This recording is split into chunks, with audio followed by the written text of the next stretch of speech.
Assalamualaikum warahmatullahi wabarakatuh. Perkenalkan, nama saya Nina Fauzia dengan nomor induk mahasiswa 11880300134. Nah, di sini saya akan menjawab beberapa soal atau pertanyaan soal ulangan tengah semester. Untuk pertanyaan pertama itu ada mengenai pengertian sistem, pengertian pendidikan, dan pengertian sistem pendidikan. Nah, kita bahas satu-satu. Yang pertama itu pengertian sistem. Sistem merupakan sebuah jaringan kerja yang terdiri dari prosedur-prosedur atau subsistem tertentu yang memiliki peran dan fungsinya masing-masing dalam suatu lembaga tertentu.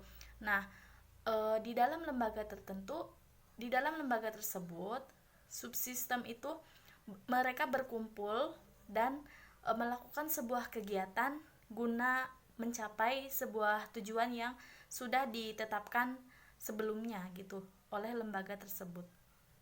Untuk selanjutnya ada pengertian pendidikan. Nah, seperti yang kita ketahui bahwasanya pendidikan itu memiliki peranan terpenting bagi setiap manusia, entah itu dari kalangan anak-anak, remaja, dewasa, bahkan lansia sekalipun.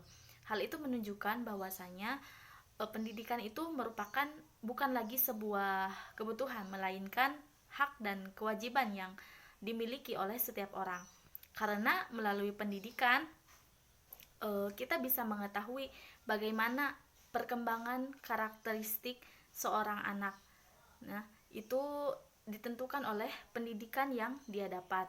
Nah, untuk pengertian pendidikan secara lebih lanjutnya itu bisa diartikan sebagai suatu usaha yang dilakukan secara sadar guna mengembangkan potensi diri melalui beberapa pembelajaran, ya, melalui beberapa pembelajaran.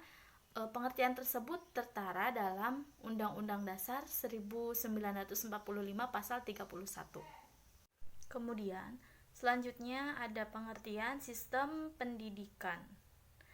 Ya, sistem pendidikan merupakan kumpulan beberapa komponen tertentu dalam sebuah lembaga guna mendapatkan pendidikan nasional. Ya, pendidikan itu sendiri dilakukan guna menjunjung tinggi martabat dan meningkatkan derajat seseorang melalui ilmu pengetahuan yang dipelajari dalam lembaga nasional tersebut. Berlanjut pada soal berikutnya, nomor 2, mengenai pendapat ketetapan yang dikeluarkan oleh Nadiem Makarim tentang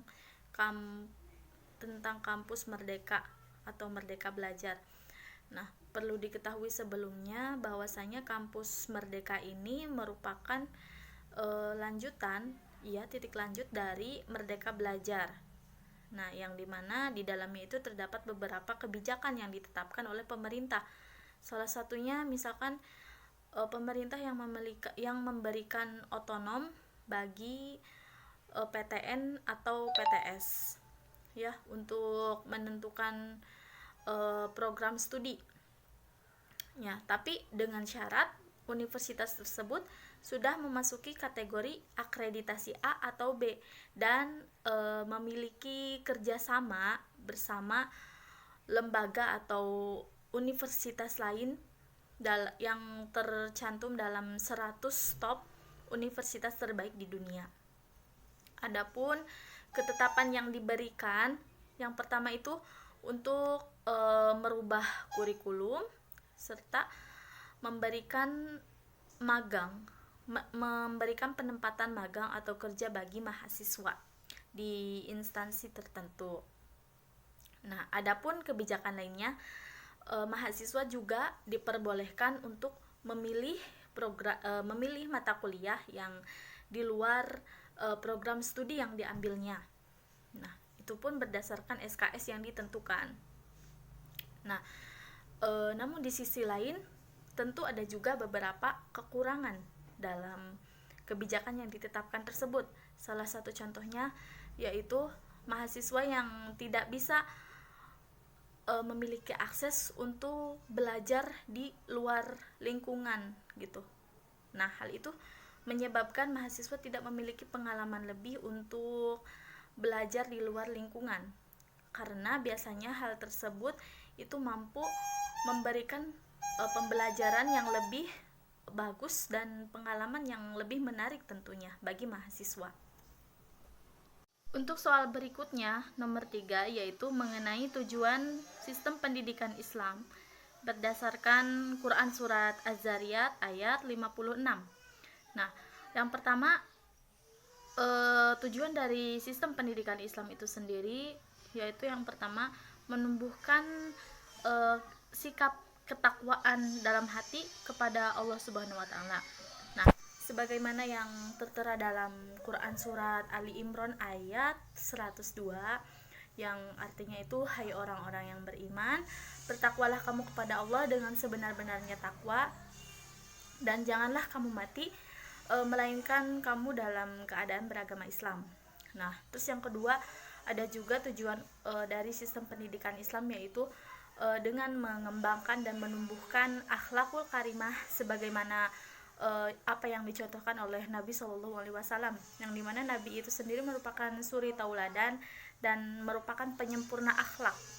Nah, terus yang ketiga yaitu menumbuhkan sikap beribadah atau tanda ketakwaan kita kepada Allah Subhanahu Wa Taala, sebagaimana yang tertera dalam Quran Surat Az-Zariyah ayat 56, bunyinya yaitu A'udzubillahi minasyaitonirrajim. Bismillahirrahmanirrahim. Wa ma khalaqatul jinna wal insa illa liya'budun. Dan aku tidak menciptakan manusia dan jin melainkan hanya untuk beribadah.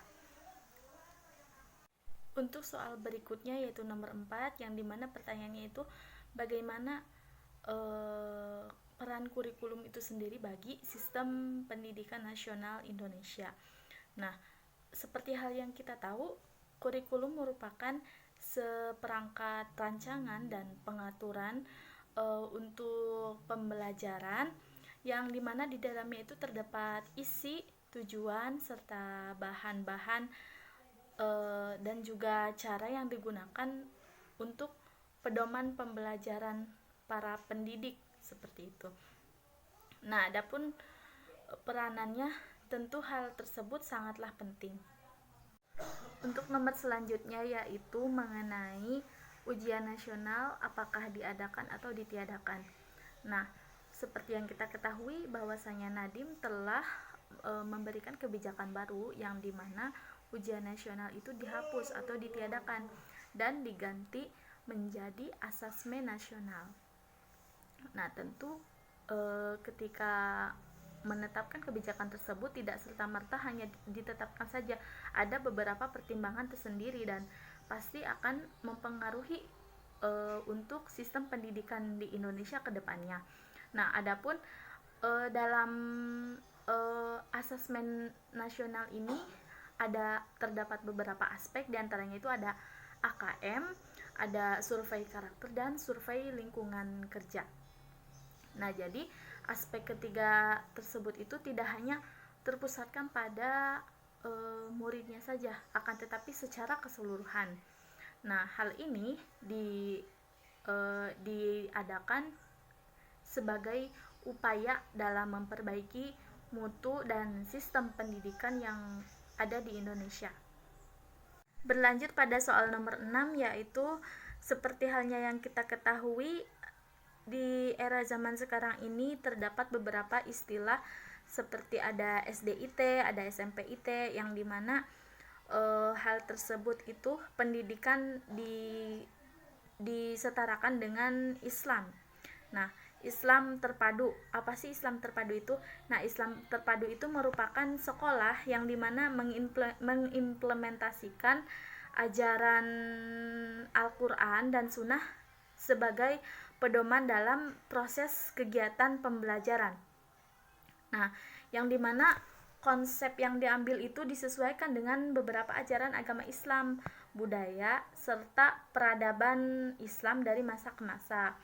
Nah, terpadu Islam itu sendiri berarti diartikan sebagai taukid atau penguat, yang dimana kita mempelajari Islam secara menyeluruh. Untuk nomor yang terakhir yaitu nomor 7, apa sih perbedaan kurikulum dan pembelajaran? Nah, kurikulum itu sendiri memiliki manfaat sebagai pedoman bagi pembelajaran, pedoman untuk kegiatan pembelajaran, yang dimana di dalamnya itu terdapat isi, bahan, dan tujuan yang harus dipelajari oleh murid-murid yang akan kita ajari, seperti itu. Nah, sementara pembelajaran itu adalah proses belajar mengajar yang terjadi antara seorang guru dan siswanya dalam sebuah lembaga kelas, seperti itu, dalam sebuah lembaga pendidikan, seperti itu. Demikian apa yang dapat saya sampaikan hari ini. Kurang lebihnya mohon dimaafkan. Wabillahi taufik wal hidayah. Wassalamualaikum warahmatullahi wabarakatuh.